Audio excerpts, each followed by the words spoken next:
तो ये वो वजूहात है कि ईरान बड़े आराम से, और बहुत सारे जितने भी जंगी माहिरीन है आलमी सतह पे, वो बार बार कहते रहे कि ईरान ने वो चीज़ पकड़ ली है जिसे ताकत के बलबूते पे आप खाली नहीं करवा पाएंगे। वो पूरा एक मुल्क है, वहां लगभग 9-10 करोड़ लोग रहते हैं और उनमें से बेशतर लोग लड़ने के लिए तैयार हैं। लोगों ने अपने नाम भी लिखवा दिए थे।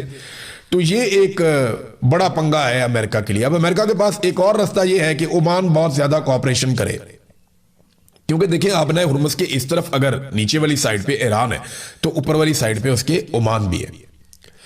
ओमान को डोनाल्ड ट्रंप ने धमकी लगा दी, अल्फाज बड़े नामुनासिब है, तो अरब ममालिक को वैसे इसका नोटिस लेना चाहिए।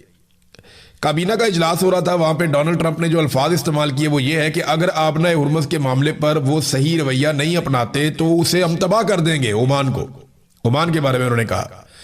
हालांकि ओमान अमेरिका का इत्तेहादी है, लेकिन ओमान ने अक्लमंदी ये की कि उसने बगैर मंतक के लड़ी जाने वाली इस लड़ाई का हिस्सा बनना जरूरी नहीं समझा। उसको लगा ये गैर जरूरी लड़ाई है, वो इसका हिस्सा नहीं बना, और उसने अमेरिका को वो फैसिलिटीज नहीं दी जो कुछ और ममालिक ने दे दी। उन्होंने उसके नताइज भी भुगते। तो ओमान क्योंकि बहुत करीब है ईरान के, उसे बहुत नुकसान हो सकता था, तो उसने अपने आप को बचाया इस सारी गैर जरूरी लड़ाई से। अब अमेरिका को गुस्सा आ रहा है कि ये हमारे लिए क्यों नहीं लड़ता, या ये हमारे लिए कुर्बानी क्यों नहीं दे रहा, या ये हमें सपोर्ट क्यों नहीं कर रहा। ओमान जो है वो सुलह के अंदर किरदार अदा करने को तैयार है, लड़ाई के अंदर किरदार अदा करने को तैयार नहीं है। अमेरिका ये चाहता है कि ओमान अब फैसिलिटेट करे और वो ये कहे अमेरिका को कि जनाब ये वाली आपने हुर्मुज का हिस्सा मेरा है, आप आए और आकर इसको खुलवाएं, और वहां पे अमेरिकी फौजें इकट्ठी करें। तो आमने सामने फिर ईरान और अमेरिका के फौजी आ जाते हैं। लेकिन ओमान इस लड़ाई से लगातार गुरेज करता चला आ रहा है, वो इससे बचना चाहता है, जबकि अमेरिका ये समझता है कि ओमान को हमारा साथ देना चाहिए। अरब ममालिक के लिए यहां पे एक चीज सीखने के लिए है कि जब भी आप कभी अमेरिकी मफाद के सामने आ जाएंगे ना, तो अमेरिकन बहुत गुस्से में आ जाएंगे। डोनाल्ड ट्रंप ने जैसे धमकी लगाई, कल को ये धमकी वो सऊदी अरब को लगा सकता है, ये धमकी वो किसी और मुल्क को लगा सकता है। जैसे कि अभी बहुत ज्यादा दबाव बढ़ता चला जा रहा है सऊदी अरब के ऊपर कि वो अब्राहम अकॉर्ड में शमूलियत इख्तियार करे। देखिए यूएई और बहरीन के बाद अब ट्रंप की नजरें पूरी तरह सऊदी अरब और कतर के ऊपर है। कतर ऑफिशियली तो तस्लीम नहीं करता इसराइल को, लेकिन उसमें लचक बहुत ज्यादा है। कतर के लिए उतना मसला नहीं होगा। सऊदी अरब ये चाहता है कि वो अगर इसराइल को कभी तस्लीम करे तो वो आखिरी मुल्क हो जो इसराइल को तस्लीम करे, मगर उन पर दबाव है, और दबाव बहुत ज्यादा उन पर कि वो इसराइल को तस्लीम कर दें। वो आखिरी मुल्क बनना चाहते हैं। अब देखिए अगर वो पहले तस्लीम कर देंगे तो उनकी जो कायदाना हैसियत है उसे नुकसान पहुंच जाएगा। अब वो जानते हैं कि उनके पास दो रास्ते हैं, या तो वो अमेरिका की बात माने, अमेरिका को खुश रखें, अमेरिका की सारी बातें मानने के बाद एंड में अमेरिका ने फिर आपको ये कहना है कि आप अब्राहम अकॉर्ड के ऊपर दस्तखत करें और इसराइल को तस्लीम करें। दूसरा रास्ता यह है कि अपना कोई इलाकाई इत्तेहाद कायम कर लें, और इसका माहौल वैसे बना हुआ है। आप देखें ना कि अमेरिका बहुत दूर से आया, हजारों मील दूर से, और अमेरिका और यूरोप पहले जैसे इत्तेहादी रहे नहीं, और मिडिल ईस्ट जो है वो सेंटर में है। मिडिल ईस्ट से ऊपर की तरफ आप जाएं तो पूरा का पूरा यूरोप है, जिससे मिडिल ईस्ट के अच्छे ताल्लुकात हैं अरब ममालिक के, खासतौर पर सऊदी अरब के। इसके एक तरफ तुर्की है, तुर्की से नीचे आ जाए ईरान है, ईरान के साथ पाकिस्तान है, आगे चाइना है, इंडिया के साथ भी इनके अरब ममालिक के अच्छे ताल्लुकात हैं, ईरान से ऊपर रशिया है। तो ये रीजन के अंदर इतने ताकतवर ममालिक, अगर यहां पे एक इत्तेहाद बन जाता है तो मिडिल ईस्ट अपने आप को बहुत महफूज महसूस करेगा। और अफ्रीकी ममालिक जो है वो अमली तौर पर इस वक्त अमेरिका से ज्यादा चाइना के मरहूने मिन्नत है। उसकी वजह यह है कि चाइना उनकी इकोनॉमी में एक रोल प्ले करता है, अमेरिका उतना बड़ा रोल प्ले नहीं करता। माजी में बहुत बड़ा रोल प्ले करता था यूरोप, और फिर अमेरिका का भी बड़ा इन्फ्लुएंस बन गया था। लेकिन इस वक्त जो सबसे बड़ा रोल प्ले कर रहा है अफ्रीकी ममालिक की इकोनॉमी के अंदर, जो सबसे ज्यादा इन्फ्लुएंस है जिसका, वो चाइना का है। चाइना ने सबको पैसा दिया हुआ है और वो अमेरिका से ज्यादा मुतहर्रिक है। अब सऊदी अरब के बाद दो रास्ते हैं, या तो वो एक मुकामी इत्तेहाद कायम करें, या वो अमेरिका को खुश करते करते करते करते उस लेवल तक पहुंच जाएं जहां पे उन्हें अमेरिका की हर बात माननी पड़ेगी। नाज़रीन, इसराइल ऐसा लगता है कि वो जंगबंदी से ज्यादा खुश नहीं है। वो लड़ाई को लगातार भड़काने की कोशिश कर रहे हैं। लबनान पर उन्होंने खौफनाक हमले किए हैं। रोजाना की बुनियाद पर दर्जनों शहरी लबनान में शहीद हो रहे हैं, और बड़ी खौफनाक बमबारी इसराइल इस वक्त भी लबनान के ऊपर कर रहा है। और इस बमबारी के नतीजे में ईरान के अंदर भी फ्रस्ट्रेशन बढ़ती चली जा रही है। दूसरी जानिब एक और खबर आई है, उनको आप इसके साथ जोड़ेंगे ना तो अमेरिका पे आपको महसूस होगा दबाव बढ़ रहा है। दबाव ईरान पे भी बढ़ रहा है। ईरान पे इसलिए बढ़ रहा है कि ईरान के अंदर हालात ख़राब हो रहे हैं, मुश्किलात पैदा हो रही हैं, उनकी इकॉनमी की मुश्किलात पैदा हो रही हैं। मुआहिदा ईरान को भी चाहिए, लेकिन ईरानियों की जो है ना पसली बड़ी मोटी है। ईरानी इतने आराम से मुआहिदा, यानी इस तरह का मुआहिदा नहीं करेंगे जिसको सरेंडर कहा जा सके। हाँ, ईरान कुछ ना कुछ फेस सेविंग ज़रूर डोनाल्ड ट्रंप को दे देंगे, लेकिन वो अपने लिए कुछ ऐसा हासिल ज़रूर करेंगे जिससे उनकी कौम का फ़ायदा हो जाए। या ये तासुर ना बने कि वो जंग हार गए हैं। वो तारीख में भी जंग नहीं हारना चाहते, क्योंकि तारीख ईरान की बड़ी शानदार रही है माजी में भी। अब एक और मुसीबत ये बन गई है कि रूस ने जब हमले तेज़ कर दिए कीव के ऊपर, यानी यूक्रेन पे रशिया ने बहुत खौफनाक अटैक शुरू कर दिए। और ये अटैक शुरू होते हैं जब प्यूटन दौरा करते हैं चीन का, प्यूटन वापस जाते हैं।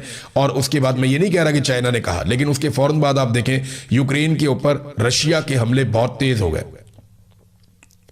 अब यूक्रेन का जो सदर है ज़ेलेंस्की, उसने खत लिखा डोनाल्ड ट्रंप को और उसने कहा जी जितने हो सकते हैं आप हमें गोला बारूद फराहम करें, हमें हथियारों की ज़रूरत है और बहुत सारे हथियार चाहिए रूस का मुकाबला करने के लिए। उन्होंने अपनी डिमांड डाल दी। यहां अमेरिका और इसराइल पहले ही बहुत सारे हथियार फूंक चुके हैं। अरब ममालिक ने भी इतने सारे इंटरसेप्टर्स चला दिए, इतने सारे मिसाइल चला दिए। अमेरिका ने जो अपने क्रूज मिसाइल है उनका एक बड़ा जखीरा जो है वो चला दिया। अब दोबारा अमेरिका ने ऑर्डर दिए हैं हथियार बनाने वाली कंपनीज को कि अमेरिका के हथियार पूरे किए जाएं। तो अमेरिकन तो अपने हथियार पूरे करना चाह रहे हैं जितने उन्होंने चला दिए ईरान के खिलाफ। अब वो किस तरीके से रशिया के खिलाफ चलाने के लिए यूक्रेन को हथियार देंगे। बिलावल की बहन है आसिफा जरदारी, उसको जितवाने के लिए सारे उम्मीदवार बिठा दिए गए, जो रह गए वो उठा लिए गए और गैर कानूनी तौर पे उसको अकेला बिला मुकाबला इलेक्शन जितवाया गया। ये बताएगा कि धांधली क्या होती है। सिंध की आप जमात इस्लामी वालों से जाकर पूछ लें, अभी उनके अमीर ने स्टेटमेंट भी दिया है। कराची की 22 सीटों में से 15 एमक्यूएम को दी गई, 7 दी गई पीपल्स पार्टी को, हालांकि इनकी एक भी नहीं बनती थी। पीपल्स पार्टी कराची से फ्री एंड फेयर इलेक्शन हो तो एमएनए की एक भी सीट नहीं इस वक्त जीत सकती। एमक्यूएम जो है फ्री एंड फेयर इलेक्शन हो तो अल्ताफ हुसैन के बाद कराची की एक भी सीट नहीं जीत सकती। अल्ताफ हुसैन को तो लोग फिर भी वोट डाल देते थे, उसको पसंद करने वाले लोग आज भी मौजूद हैं। देखिए जो सच है वो सच है, ऐसा नहीं है कि अल्ताफ हुसैन बिल्कुल इररेलेवेंट हो गया। जब आप बात करते हैं लोगों से, लोग आज भी अल्ताफ हुसैन के नजरिए को बात लोग पसंद करते हैं। वो कहते हैं जी ये बातें उसकी ठीक थी, हालांकि बहुत तबाही भी फेरी, बहुत सारे इख्तलाफात भी हैं, लेकिन लोग आज भी यानी इन सारों से ज्यादा तो अल्ताफ हुसैन को अभी भी फॉलो करते हैं। वो उसको कौन वोट डालता है, फारूक को या वो बाकियों को, वो जो एक पाक सरजमीन पार्टी बना के आ गया था, एक वो मेयर जो हुआ करता था पहले, ये सारों को कोई पसंद नहीं करता। ये सारे अल्ताफ हुसैन की वजह से लीडर बने फिरते थे, इन्हें कोई वोट भी नहीं डालता। इनको 15 सीटें उठा के एस्टेब्लिशमेंट ने दे दी फॉर्म 47 पे। तो ये सारे के सारे जाली सीटों और जाली हुकूमत के पैदावार है। अब बिलावल जो है वो बड़ी बड़ी बातें कर रहे हैं जी, फॉर्म 47 की वजह से जा रहा है, कोई वजीर आला है तो बच्चा बच्चा जानता है, कोई कारकर्दगी नहीं, फॉर्म 47 से ये बनी है वजीर आला, मरियम नवाज को कह रहा है। भी बिलावल साहब पहले ये बताएं कि आपके अब्बा जी सदर पाकिस्तान कैसे बने, किन वोटों से बने? यही फॉर्म 47 वाले जीत कर आए, इन्होंने वोट डाला जाली वोटों से, फिर आपके वालिद साहब बने सदर पाकिस्तान। तो आसिफ अली जरदारी को कहो कि अब्बा जी आप जाली वोटों से बने, आप इस्तीफा दे के घर जाएं सबसे पहले, फिर ये करो ना। वो नहीं करेगा कभी भी, ना ये कभी आसिम मुनीर का नाम लेगा कि धांधली क्यों करवाई, ना ये कभी अपने अब्बा जी को कहेगा कि जनाब आप इस्तीफा दे दें। उसकी वजह यह है कि नूरा कुश्ती है, लोगों को बेवकूफ बना रहे हैं जैसे इन्होंने हमेशा बनाया। तो चेयरमैन सेनेट भी इन्होंने अपना बनवा लिया, सेनेटर भी अपने बनवा लिए, 3-3 गवर्नर ले लिए, 3-3 वजीर आला ले लिए। आसिम मुनीर साहब को फील्ड मार्शल बना दिया, उनको एक्सटेंशन दे दी, उनको इस्तिस्ना दे दिया, आईनी अदालतें बना दी, अदलिया और पार्लियामान को इन्होंने एस्टेब्लिशमेंट की लॉन्डी बना के रख दिया। और अब आगे चौड़े हो गए जनाब, सारे बजट भी खुद ही पास करवाए। यानी 2022 का बजट इन्होंने पास करवाया, 23 का इन्होंने करवाया, 24 का इन्होंने करवाया, 25 का इन्होंने करवाया, 26 का इन्होंने करवाया। 5 बजट उनके साथ मिलकर पास करवाए। पाकिस्तानी अवाम का खून निचोड़ लिया इन्होंने, उनकी जेबें काट ली इन्होंने मिलकर, और अब कह रहे हैं जनाब हमने नूरा कुश्ती करनी है, देखो और तालियां बजाओ। लोगों को दिलचस्पी कोई नहीं है। ये नूरा कुश्ती करके आपस में लड़ लड़ के तबाह हो गए, मगर अवाम को इसमें किसी किस्म की कोई दिलचस्पी नहीं है। अवाम को पता है कि झूठ है, फ्रॉड है, इसके अंदर कोई ऐसी चीज नहीं है जिसको हकीकत समझा जाए। अब नाज़रीन, इस्लामी जमीयत तलबा के ये स्टूडेंट्स थे जो कल मैंने आपको बताया था ना कि एक जेंजी का एहतजाज शुरू होने जा रहा है कुछ इस्लामाबाद में, तो ये इस्लामी जमीयत तलबा वाले थे और इनको रुकावट नहीं डालेगी। पुलिस ने इनको डंडे भी नहीं मारे, फौज ने वहाँ पे गोली भी नहीं चलाई। ये वहाँ पे गए नेशनल प्रेस क्लब के सामने, बहुत बड़ी तादाद नहीं थी लेकिन फिर भी खवातीन भी आई थी, कुछ और बच्चे भी आए थे। तो इन्होंने वहाँ पे एक मुख्तसर एहतजाज किया है, बहुत बड़ी तादाद में नहीं थे क्योंकि इस्लामी जमीयत तलबा है, ये कोई पाकिस्तानी तलबा की वैसे ओवरऑल कोई कॉल नहीं थी कि सारे के सारे निकल कर आ जाए। लेकिन अच्छा हुआ, एक आगाज़ तो हुआ है। और वैसे भी जमात इस्लामी को थोड़ा सा फ्री हैंड मिलता है। जमात इस्लामी को पाकिस्तान की एस्टेब्लिशमेंट ये मौका देती है, जब भी उन्हें लगता है कोई बड़ा एहतजाज होने वाला है तो वो उन्हें कहते हैं कि आप एक नॉर्मल एहतजाज करके चीज़ों को नॉर्मलाइज करें और थोड़ा सा आप मायूसी भी फैलाएं। तो जमात इस्लामी ये ड्यूटी करती रहती है। बहरहाल ये इस्लामी जमीयत तलबा को शाबाश कि उन्होंने कम से कम ये स्टेप लिया, उन्होंने अच्छी तकारीर की। मैंने कुछ बच्चों की तकारीर सुनी, उन्होंने बड़ी अच्छी बातें की हैं और उन्होंने ये इस बारे में तो ज़रूर उन्होंने आवाज़ उठाई कि गद्दारी के सर्टिफिकेट बेचना बंद किए जाएँ। ये जो बांट देते हैं ना सर्टिफिकेट के, कायदे आज़म की बहन भी गद्दार है, ये भी गद्दार है, वो भी गद्दार है, ये ज़्यादती है, ये नहीं होना चाहिए। तो बच्चों में इतना शऊर है कि वो हक और सच की बात कर रहे हैं, ये बड़ी अच्छी बात है कि चलो एहतजाज शुरू हो गया। अब देखते हैं कि आगे और इसमें कितनी शिद्दत आती है या कितना ज़्यादा और पाकिस्तान में एहतजाज होता है। देखिए ये सारा जो मामला आज़ाद कश्मीर का है ना, इसको आप अपने जहन में बिठा लें कि ये इलेक्शन को चोरी करके कठपुतली सरकार बनाने का मामला है और इसमें कुछ नहीं। यानी कुछ भी करके इलेक्शन को चोरी करना है और एक कठपुतली सरकार बनानी है जिसके जरिए से आज़ाद कश्मीर के रीजन को अपने कंट्रोल में रखना है। तालिबान अफगानिस्तान है, कौन है इसके पीछे? जो भी है उसका फिर नाम लिया, इसके पीछे इसराइल है, मुसाद है, कौन है? नाम लेना चाहिए ना, रॉ है इसके पीछे। तो ये पाकिस्तान की सिक्योरिटी फोर्सेस की रिस्पॉन्सिबिलिटी। एक तो ये इंटेलिजेंस का फेलियर होता है बार बार, और ये इस तरह ड्रोन रावलपिंडी तक पहुंच जाए तो बड़ा अफसोसनाक है। लेकिन ये ड्रोन इतने वो काबिल ड्रोन नहीं थे, फारक किस्म के ड्रोन थे, तो इनका कोई तया पहुंचा करना मुश्किल नहीं था। तो ये 2 ड्रोन गिरा दिए गए हैं। इनके पीछे कौन है, जिम्मेदारी किसकी है, इसके बारे में अभी तक कोई इतला नहीं आई। अच्छा, ख्वाजा आसिफ ने इमरान खान को ताना दिया है कि इमरान खान ने अमेरिका और इसराइल के खिलाफ अभी तक कोई स्टेटमेंट नहीं दिया। ख्वाजा आसिफ साहब, 20 दिसंबर को इमरान खान साहब की आखिरी मुलाकात हुई थी और उनका ट्वीट आया था। ये जंग शुरू हुई है 28 फरवरी को, यानी इमरान खान साहब की आखिरी मुलाकात होने के भी 2.25 महीने के बाद ये जंग शुरू हुई है। तो इमरान खान इस पर स्टेटमेंट कैसे दे दे? इमरान खान का तो लगभग कोई 2.5 महीने हो गए, 2.25-3 महीने हो गए, कोई एक स्टेटमेंट बाहर नहीं आया। वो इसके ऊपर स्टेटमेंट कैसे दे दे? अखबार उसको नहीं मिलता, टीवी उसको नहीं मिलता, तो वो कैसे इसके ऊपर स्टेटमेंट दे दे? माजी में उसने हमेशा स्टेटमेंट दिया, खुलकर स्टेटमेंट दिया। लेकिन सवाल यह पैदा होता है कि आपका लीडर नवाज शरीफ तो बाहर है, अखबार भी पढ़ता है, टीवी भी देखता है और सांस भी लेता है, बेहतरीन है, अपने रिश्तेदारों से, पार्टी वालों से मिलता भी है और शानदार जिंदगी गुजार रहा है। तो जो आपका लीडर है उसने अमेरिका को, डोनाल्ड ट्रंप को अभी तक तनकीद का निशाना क्यों नहीं बनाया? आपके लीडर ने अभी तक इसराइल को बराह रास्त तनकीद का निशाना क्यों नहीं बनाया? और शहबाज शरीफ ने अभी तक बोर्ड ऑफ पीस से निकलने का फैसला क्यों नहीं किया? और शहबाज शरीफ ने अभी तक अमेरिका और डोनाल्ड ट्रंप को तनकीद का निशाना क्यों नहीं बनाया और अमन का नोबेल इनाम वापस लेने का ऐलान क्यों नहीं किया, जब ईरान के अंदर 168 मासूम बच्चियां जिनकी उम्र 7 साल से लेकर 12 साल तक है, उन्हें बेदर्दी के साथ मिसाइल मार के कत्ल कर दिया गया। ये तो बाहर है ना, जरदारी तो बाहर है, नवाज शरीफ तो बाहर है, फजलुर रहमान तो बाहर है, एएनपी बाहर है, एमक्यूएम बाहर है, शहबाज शरीफ बाहर है, बिलावल बाहर है, मरियम, कोई तो बोलो, कोई तो बोलो। लेकिन नहीं बोलेंगे।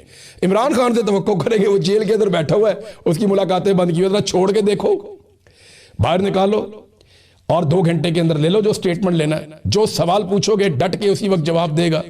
आप भी जानते हैं इमरान खान को, हम भी जानते हैं और पूरा पाकिस्तान उसको जानता है, क्योंकि पाकिस्तान किसी और का वाकफ है या नहीं, इमरान खान का ठीक ठाक वाकफ है। आज़ाद कश्मीर में आज इंतखाबात हो रहे हैं। ये लगभग 5 मिलियन की आबादी है और इसके लिए भी 3 हिस्सों में इंतखाबात रखे गए हैं, यानी आबादी लाहौर से आधी भी नहीं है और इंतखाबात हो रहे हैं 3 हिस्सों में आज़ाद कश्मीर में। वजह यह है कि वहाँ के लोग डट कर खड़े हैं, वो पीछे हट नहीं रहे और इस्टेब्लिशमेंट को हर हाल में वहाँ पे एक कठपुतली हुकूमत कायम करनी है और उसके लिए वो कोशिश कर रहे हैं। हकीकत तो यही है, अब आप इससे आंखें चुरा सकते हैं। बिलावल ने पूरी कोशिश की किसी तरह वो लोगों को राम कर सकें, उन्हें ये कह सकें कि वो अपोजिशन में थे, वो कुछ नहीं कर पा रहे आज़ाद कश्मीर के लिए, तो उन्हें बहुत ज़्यादा सीटें चाहिए, उन्हें जिताया जाए ताकि वो आज़ाद कश्मीर के लोगों को उनके हकूक़ दिला सकें। हालांकि इस वक्त बिलावल की ही हुकूमत है आज़ाद कश्मीर में, पाकिस्तान पीपल्स पार्टी इक़्तिदार में है, आज़ाद कश्मीर में उनका वज़ीर आज़म है, सारा सेटअप उनके कंट्रोल में है और उन्होंने ही जितना जुल्म और बर्बरियत हुई है, जो नोटिफिकेशंस जारी हुए हैं और जितने भी गलत फैसले हुए वो पाकिस्तान पीपल्स पार्टी की आज़ाद कश्मीर हुकूमत ने किया। और वफाक के अंदर PMLN बैठी हुई है, जो कुछ भी वफाक की जानिब से हो रहा है आज़ाद कश्मीर में उसके लिए शहबाज शरीफ, नवाज शरीफ और उनकी सरकार जिम्मेदार। अब देखें ना, कभी ये सिंध के बच्चे बन जाते हैं कि जी मैं सिंध का बेटा हूँ, सिंध की बेटी हूँ, कभी ये बन जाते हैं मैं पंजाब की बेटी हूँ, मैं पंजाब का बेटा हूँ। अब ये सारे जाके आज़ाद कश्मीर के बच्चे और बेटे बेटियाँ बन गए। तो ये सिर्फ सियासतदानों का रिश्ता आवाम के साथ सिर्फ इलेक्शन तक ही होता है। ये इलेक्शन के नारे और दावे चल रहे हैं। आपको याद होगा इन्होंने कहा था पाकिस्तानियों को कि हम आपको 300 यूनिट तक बिजली मुफ्त देंगे। फिर हमने देखा कि जो 100 यूनिट वाले हैं उनके भी बिल इतने आए कि माजी में 500 यूनिट के भी इतने बिल नहीं आते थे, 400 यूनिट के भी इतने बिल नहीं आते थे जितने बिल इन्होंने 100-150 यूनिट वालों को भेजना शुरू कर दिए। तो 300 यूनिट तक इन्होंने बिजली मुफ्त देनी थी, मोटरसाइकिल वालों को पेट्रोल मुफ्त देना था और बेशुमार वादे इन्होंने पाकिस्तानियों से किए थे। महंगाई खत्म कर देंगे, पेट्रोल 70 रुपए लीटर होगा। जिस शख्स ने पेट्रोल 70 रुपए लीटर देने का वादा किया था उस शख्स के दौर में पेट्रोल के ऊपर जो टैक्स है वही लगभग 125 रुपए का है। इतना इन्होंने कौम के साथ झूठ बोला और फ्रॉड किया। ऐसा ही झूठ और फ्रॉड ये आज़ाद कश्मीर के लोगों के साथ भी करेंगे। तो ज़्यादा उम्मीदें बांधने की ज़रूरत नहीं है। आप वोट डालना चाहते हैं निकल कर वोट डालें, लेकिन आप खातिर जमा रखिए। ये लोग कभी अपने वादे पूरे नहीं करेंगे और मैं इस बुनियाद पे कह रहा हूं कि इन दोनों जमातों को लगभग 50-50 साल होने वाले हैं। इनकी सियासत को 50-50 साल लगभग होने वाले हैं और इन्होंने इन 50-50 सालों में कई मरतबा बारियां लगाई हैं, लेकिन पाकिस्तानियों को इसके बदले में इन्होंने दिया कुछ नहीं। आज का खेल क्या है मैं थोड़ा सा आपको बता देता हूं। अब से थोड़ी देर के बाद कुछ मनाजिर आप देखेंगे सोशल मीडिया पे, PMLN और पीपल्स पार्टी के लोग वो मनाजिर डालेंगे। काला चैनल भी इसमें अपना रोल प्ले करेगा। किया ये जाएगा और ये अहकाम जारी किए गए हैं दोनों पॉलिटिकल पार्टीज को कि आपके जितने भी कारकुन हैं, बच्चे बचाए आपके पास, आपने उन्हें वोट डालने का नहीं कहना, आपने उन्हें पहले कतार में लगने का कहना है। कोशिश करें कि 100 लोग, 50 लोग, 200 लोग कतारों के अंदर खड़े हुए नजर आए और वहां पे आप लोगों की वीडियोस बना लें और फिर आप सोशल मीडिया पे डालेंगे। देखें कितनी बड़ी तादाद में लोग निकले आज़ाद कश्मीर में वोट डालने के लिए। देखिए हर MNA या MPA के 100, 200, 400 लोग तो अपने जाती होते ही है ना, पंजाब में भी, सिंध में भी। इसी तरह जो आज़ाद कश्मीर में उम्मीदवार इलेक्शन लड़ रहे हैं, को बहुत ज्यादा नहीं तो 100, 200, 300, 400 लोग तो उनके अपने जाती होते हैं, फैमिली बरादरी के करीबी मुलाजमीन ही जो है वो 50-60 बंदा निकल आता है कम से कम घर से ही। तो इन लोगों को खड़ा करके आपने लाइनें बनाकर दिखानी है कि जनाब ये देखें लाइनों में लोग लगकर वोट डालने के लिए खड़े हैं, ताकि ये तासुर दिया जाए कि आज़ाद कश्मीर के लोगों ने इलेक्शन के अंदर दिलचस्पी दिखाई है। हालांकि ओवरऑल कोई इलेक्शन में दिलचस्पी नहीं है। आपको ये वीडियो थोड़ी देर में नजर आ जाएगी, लेकिन हमारे बहुत सारे दोस्त हैं वो कोशिश करेंगे आज़ाद कश्मीर से रिपोर्ट करने की। जितना वो रिपोर्ट कर पाएंगे वो करेंगे, जो वो नहीं करेंगे वो हमें बताएंगे या हमारे जैसे और दोस्तों को बताएंगे, तो हकायक आपके सामने आ जाएंगे।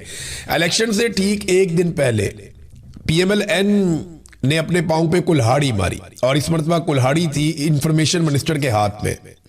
जो फेडरल इंफॉर्मेशन मिनिस्टर है उसने बड़ा अजीबोगरीब स्टेटमेंट दे दिया इलेक्शन से बिल्कुल एक दिन पहले। कश्मीरियों को ज्वाइंट अवामी एक्शन कमेटी को गद्दार करार दे दिया और भारत के साथ, राव के साथ उसके ताने बाने जोड़ दिए। यानी मैं हैरान हो रहा हूं, कोई इतना अक्लमंद भी हो सकता है कि इलेक्शन से बिल्कुल एक दिन पहले वो जिस इलाके में इलेक्शन होने जा रहा है वहां के लोगों को गद्दार डिक्लेयर कर दे। वो ये कह दे कि ये लोग जो है वो इंडिया के साथ मिले हुए हैं या ये पाकिस्तान के खिलाफ साजिशों का हिस्सा है। हमने जी राह का कोई एजेंट और कोई सहूलतकार पकड़ लिया है, पता चला जनाब कि ये सारा काम जो है वो ज्वाइंट अवामी एक्शन कमेटी के मामलात में हो रहा है और उनके ताने बाने उनके साथ जुड़ते हैं। ये बहुत ही बेवकूफ़ आदमी होगा जो कोई ऐसी हरकत करेगा। बहरहाल आपके इंफॉर्मेशन मिनिस्टर ने हरकत की है, इसका खुमियाजा तो PMLN को भुगतना पड़ेगा आज के इलेक्शन में, क्योंकि कश्मीरी इन चीज़ों को नोट कर रहे हैं, इन चीज़ों को देख रहे हैं। लेकिन देखिए इनको एतमाद बड़ा है, एतबार बड़ा है इनको मिलिट्री एस्टेब्लिशमेंट में। इनको पता है कि वहाँ के जो सेक्टर कमांडर साहब हैं या वहाँ के जो chief of the army staff है, जो पाकिस्तान के फील्ड मार्शल साहब, ये लोग हमें जितवा देंगे। पीटीआई वैसे ही मुकाबले से बाहर है, ज्वाइंट अवामी एक्शन कमेटी इलेक्शन लड़ ही नहीं रही। तो ये टोटल 4-5 जमातें हैं जो इलेक्शन में, जिनमें खास तौर पे पीपल्स पार्टी का और फजल रहमान साहब का इत्तेहाद हुआ है। पीएमएलएन जो है वो अपना इलेक्शन लड़ रही है, और एक इत्तेहाद करवाया गया है मुस्लिम कॉन्फ्रेंस का और आईपीपी का। तो ये जनाब 4-5 जमातें हैं जिनके लिए मैदान खुला छोड़ा गया, और इन्हीं में सीटें बांट के